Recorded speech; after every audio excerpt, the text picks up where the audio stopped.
Hello guys, welcome back to our channel. If your aura frame suddenly stops rotating photos and the same picture seems stuck on screen longer than expected, it can definitely feel frustrating when you want the frame to keep displaying memories automatically. Sometimes new pictures appear but rotation never changes, while other times the slideshow seems frozen even though the frame still looks connected. A situation like this can happen because of slideshow settings, syncing delays, Wi-Fi interruptions, or display options that simply need a quick adjustment. Before assuming something major is wrong with the frame, there are a few simple things worth checking because many photo rotation issues can improve after small changes. Let's go through several easy steps that may help fix an aura frame not rotating photos.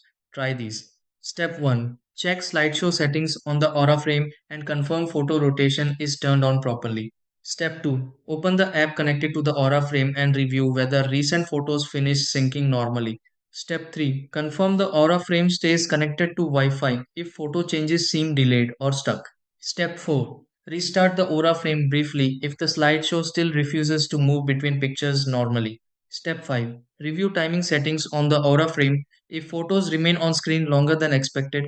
Step 6. Watch the aura frame again and confirm photos begin rotating normally after adjustments.